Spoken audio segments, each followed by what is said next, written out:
Eli me halutaan, että jäsenistö saa mahdollisuuden käyttää näitä meidän laitteistoja. Se on itse asiassa koko syy, minkä takia Olympus on olemassa, että me halutaan tarjota jäsenistölle mahdollisuus käyttää laitteistoja, mihin ehkä muuten pääsisi käsiksi. Mutta sitten toisaalta taas meidän täytyy varmistaa, että henkilöt, jotka käyttää näitä laitteita, tietää, mitä tekee, eikä hajota asioita. Eli tätä varten me ollaan luotu tämmöinen prosessi. Eli idea on se, että jos haluaa käyttää Olympuksen laitteistoja, niin ensimmäinen steppi on se, että käydään läpi tämmöinen käyttökoulutus. Tämä tulee sitten erillinen käyttökoulutus jokaiselle tornille ja laitteistolle.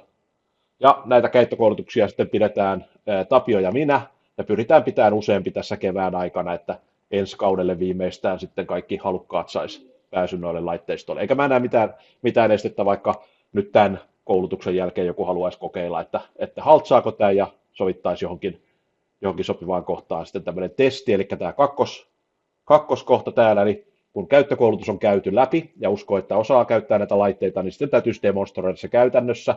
Eli tehdään tämmöinen demo, jossa mä tai Tapio sitten katsoo, että jäsen osaa oikeasti käyttää näitä ja pystyy turvallisesti käyttämään niitä hajottamatta asioita.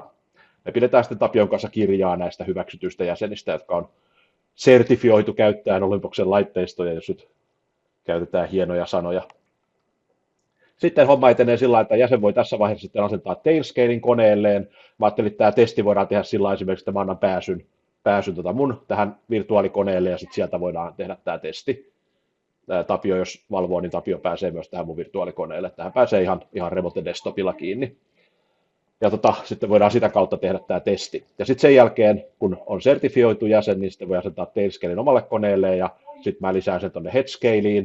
Eli tämähän on siis tämä Tailscale on niin meidän VPN-ratkaisu, joka vaaditaan, että omalta tietokoneelta pääsee ottaa yhteyden tuonne Olympuksen tietokoneille. Se on ihan tuommoinen helppo, mä itse kohta vähän näytän sitä, niin helppo klientti asentaa ja sitten se on periaatteessa siellä serveripuolella tapahtuu se lisääminen, siitä ei käyttäjän tarvitse huolehtia. Tätä kautta sitten käyttäjä saa remote desktop-pääsyn sinne Tähtitornin tietokoneelle, josta sitten voidaan operoida sitä kaukoputkea ja ottaa kuvia. Sitten kun jäsen haluaa käyttää laitteistoa, niin tekee varauksen Google-kalenteriin. Eli meillähän on Google-kalenteri Olympus ry:llä ja sinne on kaikilla jäsenillä pääsy. Eli se on se Olympus-lista. Kun jäsen lisätään Olympus-listalle, eli tälle sähköpostilistalle, niin samalla hän saa pääsyn tänne meidän Google-kalenteriin. Eli se pitää vaan muistaa, että se tunnus, minkä on ilmoittanut, kun on liittynyt Olympukseen, niin sillä pääsee tekemään varauksia Google-kalenteriin. Jos ei pääse, niin ottaa muuhun yhteyttä, niin keksitään joku toinen ratkaisu. Lisätään sinne joku toinen sähköposti sitten. Konsensus oli se, että tehdään varaus kerrallaan koko yöksi per laitteisto. Sitten siinä vaiheessa, kun meillä on useampia laitteistoja, niin voidaan niin kuin rinnakkaisten ajaa vaikka 3 varausta, mutta että se on kuitenkin koko yö.